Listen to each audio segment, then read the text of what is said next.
Bienvenue, frères d'armes. Bienvenue sur Stratégos, la chaîne où nous explorons les esprits stratégiques qui ont marqué l'histoire. Aujourd'hui, nous voyagerons au cœur de la Seconde Guerre mondiale pour faire connaissance avec Douglas MacArthur, le général charismatique et controversé qui a mené les forces alliées dans le Pacifique, laissant un héritage indélébile dans l'histoire militaire. Avant de déployer cette fascinante biographie, nous vous invitons à renforcer nos rangs. Laissez un like et abonnez-vous à Stratégos. Chaque clic nous aide à continuer à raconter les histoires des grands stratèges. En route, que commence l'histoire de MacArthur. Première partie. Au cœur d'une nation qui commençait à peine à trouver sa place dans le monde, est né un homme destiné à devenir l'une des figures les plus emblématiques et les plus controversées de l'histoire militaire américaine. Douglas MacArthur, un nom qui évoque l'héroïsme, l'ambition et un leadership inébranlable. Mais avant de devenir le général qui a mené des armées et forgé des alliances, il était un jeune homme façonné par une lignée de guerriers, un système militaire impitoyable et un monde en constante mutation. Douglas MacArthur est né le 26 janvier 1880 à Little Rock, Arkansas, au sein d'une famille destinée à la gloire militaire. Son père, Arthur MacArthur Jr., était non seulement un héros de la guerre de sécession, mais aussi l'un des officiers les plus distingués de son époque. Arthur MacArthur Jr. avait reçu la Medal of Honor pour sa bravoure à la bataille de Missionary Ridge pendant la guerre de sécession. Plus tard, en tant que gouverneur militaire des Philippines, il est devenu une figure clé de la consolidation du pouvoir américain dans le Pacifique. Dès son plus jeune âge, Douglas a été conscient de l'importance de l'héritage qu'il portait. Le nom MacArthur représentait l'honneur, le devoir et un standard presque inaccessible. Sa mère, Mary Pinckney Hardy MacArthur, a également joué un rôle crucial dans son éducation. De racines sudistes, Mary était une femme dévouée et ambitieuse qui a inculqué à Douglas un sens du destin presque prophétique. Pour elle, il ne suffisait pas que son fils suive les traces de son père, il devait le surpasser. Douglas a décrit plus tard son enfance comme un entraînement constant à la grandeur. Les histoires de son père, les leçons de sa mère et l'atmosphère militaire qui imprégnait son foyer ont formé un jeune homme obsédé par le succès. À 19 ans, Douglas MacArthur est entré à l'Académie militaire de West Point, l'alma mater des grands leaders militaires des États-Unis. C'est là qu'il a commencé à forger son propre héritage. À West Point, MacArthur s'est distingué non seulement par son intellect, mais aussi par sa discipline et son dévouement. Il a obtenu son diplôme en 1903 comme premier de sa promotion, avec un dossier scolaire presque parfait, un exploit que peu ont égalé dans l'histoire de l'Académie. Mais au-delà des qualifications, MacArthur a montré une personnalité ambitieuse et charismatique. C'était le type de leader qui inspirait le respect et en même temps suscitait du ressentiment parmi ses camarades. Son motto personnel, devoir, honneur, patrie, n'était pas seulement un slogan. C'était la boussole qui guiderait chaque décision de sa carrière. Après avoir obtenu son diplôme, il a été affecté au corps du génie de l'armée. Ce poste lui a permis d'apprendre les complexités de la construction militaire et de la logistique, des compétences qui seraient plus tard fondamentales dans sa carrière de stratège. En 1904, Douglas MacArthur a été envoyé aux Philippines, alors sous contrôle américain après la guerre hispano-américaine. Là, en tant que jeune lieutenant, il a eu son premier contact avec les réalités du colonialisme et les tensions culturelles de la gouvernance d'un territoire étranger. MacArthur a observé de près les dynamiques de pouvoir entre les officiers américains et la population philippine. Bien que son rôle ait été limité, ces expériences ont marqué le début de sa compréhension de l'importance du Pacifique dans la stratégie globale des États-Unis.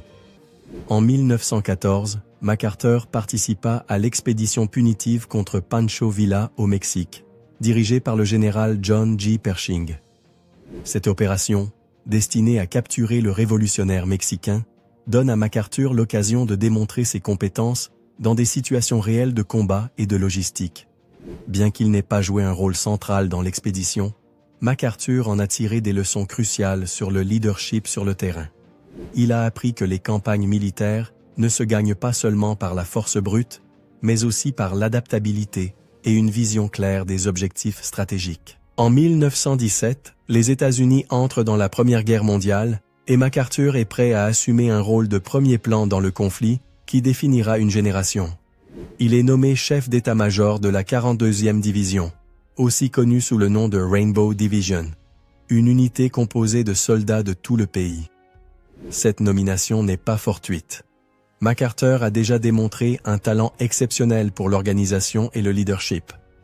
Sur le front occidental, MacArthur brille comme peu d'autres. Il fait preuve d'un courage exceptionnel, menant ses hommes dans certaines des batailles les plus brutales de la guerre, notamment l'offensive de Saint-Mihiel et la Meuse-Argonne. Sur le champ de bataille, MacArthur ne se contente pas de donner des ordres depuis l'arrière. Il dirige souvent les attaques depuis la première ligne, gagnant ainsi le respect et la loyauté de ses hommes. Son courage ne passe pas inaperçu. Durant la guerre, MacArthur reçoit de nombreuses décorations, dont 2 croix du service distinguées, 7 étoiles d'argent et la croix de guerre française. Il est promu général de brigade, consolidant sa réputation comme l'un des officiers les plus prometteurs de l'armée des États-Unis. Dans les tranchées d'Europe, MacArthur ne démontre pas seulement ses capacités de chef militaire, mais aussi sa vision stratégique. C'est là qu'il commence à formuler nombre des idées qui définiront plus tard son style de leadership dans des conflits bien plus importants. En 1917, Douglas MacArthur n'est pas encore l'icône que le monde connaîtra, mais les fondements de sa grandeur sont déjà solidement établis. De son éducation dans une famille marquée par l'excellence militaire, à ses premières expériences aux Philippines, au Mexique et en Europe, chaque étape le prépare à relever des défis plus grands. Deuxième partie. En 1919, à l'âge de 39 ans, Douglas MacArthur est nommé surintendant de l'Académie militaire de West Point, le plus jeune à occuper ce poste depuis la fondation de l'institution. West Point, à cette époque, est un reflet du passé. Son programme et ses méthodes n'ont guère changé depuis la guerre de sécession. Mais MacArthur arrive avec une mission claire: moderniser et transformer l'Académie en un moteur pour former des leaders adaptés aux défis du XXe siècle. MacArthur met en œuvre des réformes significatives.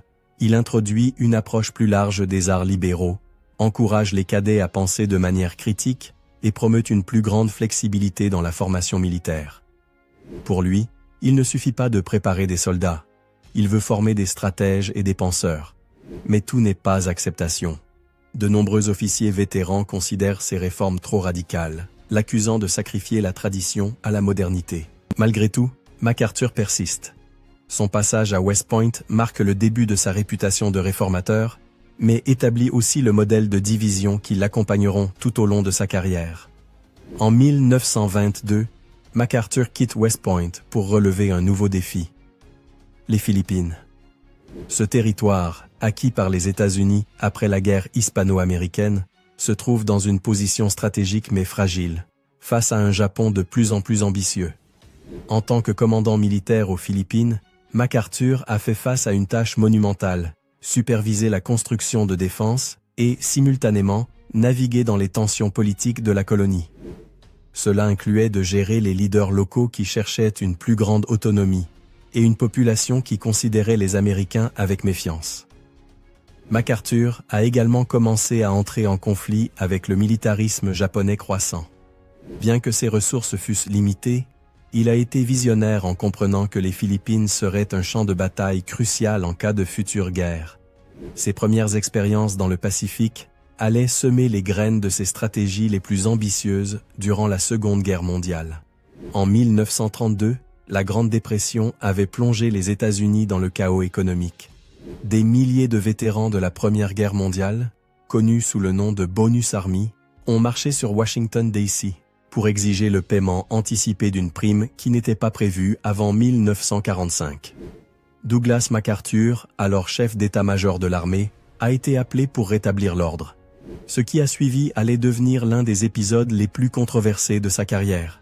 Avec pour ordre de disperser les manifestants, MacArthur a mené les troupes qui ont évacué le campement de la Bonus Army. Des chars, de la cavalerie et des gaz lacrymogènes ont été utilisés contre des vétérans des armées et leurs familles. Les images de soldats attaquant ceux qui avaient autrefois servi le pays ont déclenché une vague de critiques à travers les États-Unis. MacArthur a défendu ses actions comme nécessaires pour préserver l'ordre, mais sa décision a polarisé l'opinion publique. Pour certains, il était un héros qui avait agi avec fermeté en temps de crise. Pour d'autres, un symbole de la déconnexion des élites militaires avec les besoins des citoyens ordinaires. Malgré la controverse, MacArthur a continué à gravir les échelons. En 1935, il a été nommé conseiller militaire du nouveau gouvernement philippin sous la direction de Manuel Quezon. Ce poste a marqué son retour dans le Pacifique, une région qui allait définir sa carrière. L'objectif était de préparer les Philippines à leur indépendance éventuelle et de renforcer leur défense face à une menace de plus en plus imminente. Le Japon. MacArthur a assumé ses fonctions avec détermination, établissant une force militaire philippine pratiquement à partir de zéro. Mais le chemin n'a pas été facile. Les tensions entre MacArthur et les leaders philippins ont été constantes. Sa personnalité autoritaire et son style direct ne correspondaient pas toujours aux sensibilités politiques locales. Cependant, MacArthur a gagné le respect de nombreux Philippins pour son engagement envers la cause. En 1937, MacArthur s'est officiellement retiré de l'armée américaine, mais est resté aux Philippines en tant que conseiller militaire, travaillant à ce qu'il considérait comme la tâche la plus importante de sa vie. Préparer les Philippines à résister à une invasion japonaise. Il a même accepté un titre nouveau et controversé. Maréchal de l'armée philippine, le seul Américain à détenir une telle distinction. Durant cette période, MacArthur a démontré sa capacité à planifier et à construire dans des conditions difficiles. Bien que ses ressources fussent limitées, il a commencé à établir les bases d'une défense qu'il allait plus tard mettre à l'épreuve durant la Seconde Guerre mondiale. Entre 1918 et 1941, Douglas MacArthur s'est transformé d'un héros de guerre en une figure polarisante et visionnaire. Ses réformes à West Point, son travail aux Philippines et sa gestion de la marche de la Bonus Army ont révélé à la fois son génie et ses défauts. C'était un homme qui n'avait pas peur de prendre des décisions difficiles, même lorsque celles-ci le transformaient en cible de critique. Troisième partie. Le 7 décembre 1941, la marine impériale japonaise a lancé une attaque surprise sur Pearl Harbor. Les États-Unis sont officiellement en guerre. Douglas MacArthur commandait les forces américaines aux Philippines. Quelques heures plus tard, les bases aériennes de Luzon, l'île principale des Philippines, ont également été attaquées. Les avions de MacArthur ont été détruits au sol, pris au piège par la même tactique qui a paralysé la flotte à Hawaï. Les Philippines, avec leurs défenses limitées, n'étaient pas préparées à affronter la puissance de l'Empire japonais. Les soldats américains et philippins, sous le commandement de MacArthur, ont été forcés de reculer vers la péninsule de Bataan et l'île de Corregidor. Pendant des mois, les forces de MacArthur ont résisté dans des conditions extrêmes. Les soldats souffraient de la faim, de maladies et d'une pression japonaise constante. Malgré le désespoir, MacArthur est devenu un symbole d'espoir pour ses hommes, les dirigeant avec détermination depuis les tunnels souterrains de Corregidor. Mais même les héros connaissent des défaites. En mars 1942, sur ordre direct du président Franklin D. Roosevelt, MacArthur a quitté les Philippines. Il a été transféré secrètement en Australie, laissant derrière lui ses hommes, dont beaucoup seraient capturés lors de la brutale marche de la mort de Bataan. Arrivé en Australie, MacArthur a prononcé les mots qui allaient définir son héritage. « Je reviendrai ». Pour les Philippins et les Américains, ce n'était pas une simple promesse, c'était un serment. Depuis l'Australie, MacArthur a commencé à planifier la reconquête du Pacifique. En collaboration avec l'amiral Chester Nimitz, il a mis au point une stratégie révolutionnaire connue sous le nom de Saut d'île. Cette approche consistait à capturer stratégiquement des points clés dans le Pacifique, isolant et laissant derrière les forces japonaises sur des îles moins importantes. Les campagnes ont commencé avec succès en Nouvelle-Guinée et dans les îles Salomon, mais le véritable défi était à venir. En octobre 1944, MacArthur a tenu sa promesse de revenir aux Philippines. dirigeant l'une des opérations les plus importantes de la guerre, la bataille de Leyte. L'invasion de Leyte a marqué le début de la libération des Philippines. MacArthur, avec son style dramatique caractéristique, a débarqué sur la plage entouré de caméras, proclamant « Peuple philippin, je suis de retour ». Ce moment, capté pour la postérité, est devenu un symbole de résistance et de victoire. La libération des Philippines n'a pas été rapide ni simple. Pendant des mois, les forces alliées ont fait face à une résistance japonaise féroce dans des combats qui ont dévasté des villes comme Manille. MacArthur, toujours à l'avant-garde, a supervisé chaque détail de l'opération, restant proche des troupes et faisant preuve d'un engagement indéfectible envers la victoire. Plus d'1 million de soldats ont participé à ces campagnes, et bien que le coût en vies humaines ait été immense, MacArthur n'a jamais douté de sa mission. Pour lui, la libération des Philippines était plus qu'une stratégie militaire, c'était une question d'honneur. Avec les Philippines libérées, le regard de MacArthur et des forces alliées s'est tourné vers le Japon. En août 1945, après les bombardements atomiques d'Hiroshima et de Nagasaki, l'Empire japonais s'est rendu. MacArthur a été nommé commandant suprême des forces alliées pour superviser la reddition et l'occupation du Japon. Le 2 septembre 1945, à bord de l'USS Missouri dans la baie de Tokyo, MacArthur a dirigé la cérémonie de reddition. Avec un mélange de solennité et de détermination, il a prononcé un discours qui a résonné dans le monde entier. J'espère de tout cœur que de cette occasion solennelle naîtra un monde meilleur, fondé sur la foi et la compréhension. Ce moment a non seulement marqué la fin de la guerre dans le Pacifique, mais a également consolidé MacArthur comme un héros international. Pour de nombreux Américains, il était l'homme qui avait restauré l'honneur et la fierté de sa nation en Asie. Entre 1941 et 1945, Douglas MacArthur passa du général des faits, ayant abandonné les Philippines, à l'architecte de la victoire dans le Pacifique. Sa détermination, sa stratégie et son charisme firent de lui une figure légendaire, admirée par les uns et critiquée par les autres. Quatrième partie. Lorsque le Japon capitula le 2 septembre 1945, le monde se posait une question cruciale. Comment reconstruire un empire déchu qui avait plongé le monde dans la guerre? La réponse arriva sous la forme d'un homme, Douglas MacArthur, qui fut nommé commandant suprême des forces alliées, SCAP, et gouverneur militaire du Japon. MacArthur n'occupait pas seulement un rôle militaire, mais aussi un rôle politique. Depuis son quartier général à Tokyo, connu sous le nom de Dai-ichi Building, il lança un ambitieux programme de réforme visant à transformer le Japon en une nation démocratique et pacifique. Sous sa supervision, des réformes politiques, économiques et sociales furent mises en œuvre. Une de ses plus grandes contributions fut la rédaction de la nouvelle constitution japonaise, promulguée en 1947. Parmi ses aspects les plus marquants, figurait le renoncement à l'usage de la guerre comme instrument de politique nationale et l'égalité des genres, chose révolutionnaire pour la société japonaise de l'époque. Pour beaucoup de Japonais, MacArthur n'était pas un envahisseur, mais un sauveur. Il visitait les hôpitaux, assistait à des événements publics et écoutait les besoins du peuple. Mais derrière cette image bienveillante, sa relation avec Washington devenait de plus en plus compliquée. Le mandat de MacArthur au Japon ne fut pas exempt de controverses. Son indépendance politique et sa tendance à agir selon ses propres termes le mirent fréquemment en conflit avec le président Harry Truman et d'autres hauts gradés à Washington. Une des principales sources de conflit fut la démilitarisation du Japon. Alors que MacArthur considérait la reconstruction économique comme une priorité, certains à Washington craignaient que son approche ne laisse le Japon vulnérable en cas de futur conflit avec l'Union soviétique. Malgré ces tensions, MacArthur réussit à maintenir le contrôle absolu sur le Japon. Sa capacité à équilibrer la pression extérieure et sa vision personnelle de la reconstruction cimentèrent sa place comme figure clé de l'après-guerre. Mais le monde ne devait pas rester en paix longtemps.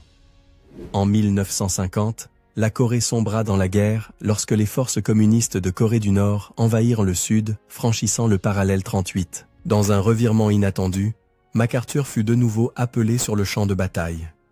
Désigné commandant des forces de l'ONU, MacArthur dirigea une des interventions militaires les plus complexes de sa carrière. Au départ, les forces alliées furent confrontées à une situation désespérée. Les Nord-Coréens avançaient rapidement, et les troupes de l'ONU se trouvaient acculées dans le périmètre de Pusan. C'est alors que MacArthur démontra son génie stratégique. Il planifia et exécuta le célèbre débarquement à Incheon, une opération amphibie extrêmement risquée qui se solda par une victoire décisive. En quelques semaines, les forces nord-coréennes furent chassées du sud, et les troupes alliées avancèrent vers le nord, franchissant le parallèle 38. Mais le succès initial se transforma en une nouvelle crise, lorsque la Chine entra en guerre. MacArthur, convaincu que seule une offensive massive contre la Chine pourrait assurer la victoire, commença à faire pression sur Washington pour élargir le conflit. Cette approche le mena à un affrontement direct avec le président Truman. La relation entre MacArthur et Truman, déjà tendue par des années de désaccords, finit par s'effondrer. Truman, déterminé à éviter une troisième guerre mondiale, rejeta les propositions de MacArthur d'attaquer des cibles en Chine, y compris la possibilité d'utiliser des armes nucléaires. MacArthur, incapable d'accepter les restrictions politiques, porta son cas devant le public. Dans des déclarations et des lettres, il critiqua ouvertement la stratégie de confinement de Truman, ce qui fut perçu comme un défi direct à l'autorité présidentielle. Le 11 avril 1951, Truman prit une décision historique. Il révoqua MacArthur de ses fonctions.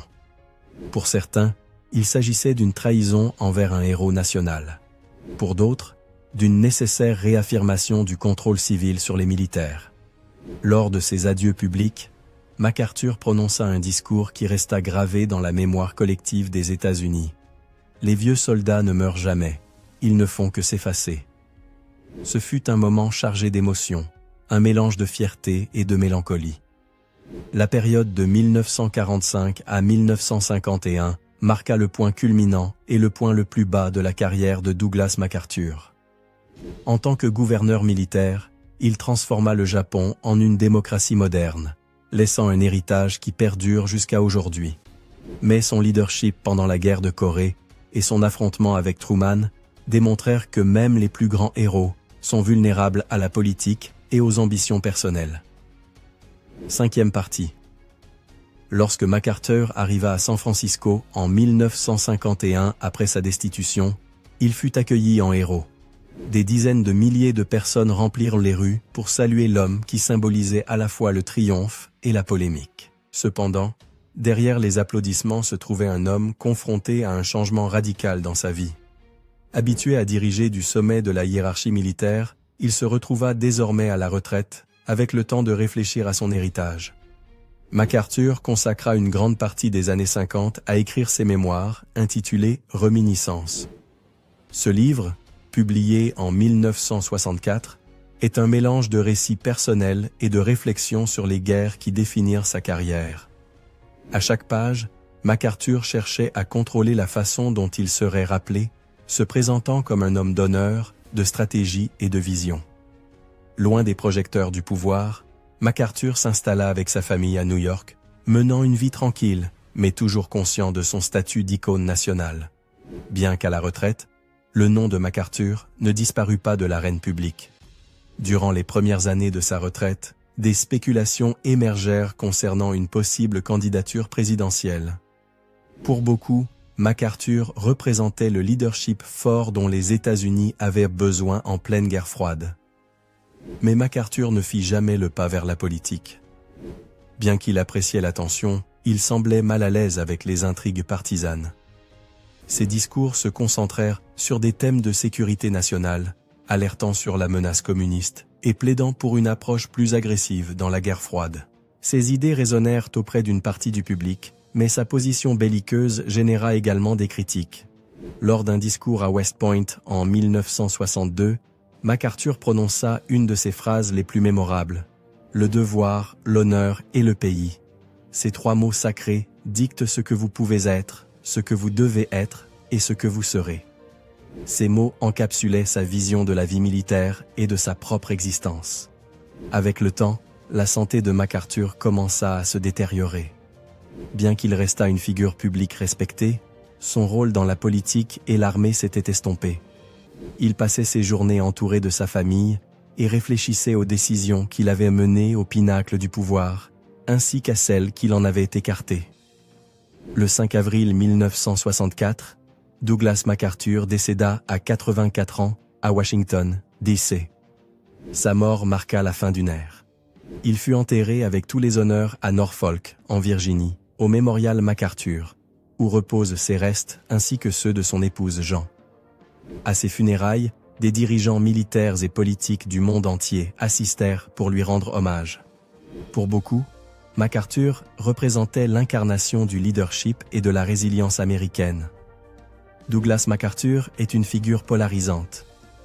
Pour certains, c'est le général visionnaire qui a reconstruit le Japon, mené le Pacifique vers la victoire et défendu des valeurs inébranlables. Pour d'autres, il est un symbole d'arrogance et une preuve des dangers du pouvoir sans limite. Son héritage transcende les guerres dans lesquelles il a combattu. En tant que gouverneur militaire, il a laissé une empreinte indélébile sur le Japon, transformant un empire vaincu en une démocratie vibrante. Sur le champ de bataille, sa stratégie de saut d'île et son leadership en Corée ont changé la façon dont les guerres modernes sont menées. En dernière instance, MacArthur nous enseigne la complexité du leadership. Toutes ces erreurs ne peuvent être ignorées, mais elles ne peuvent pas non plus éclipser son génie stratégique et son impact global. À travers ses victoires et ses échecs, Douglas MacArthur reste un symbole de l'ambition, du devoir et de la quête de l'honneur.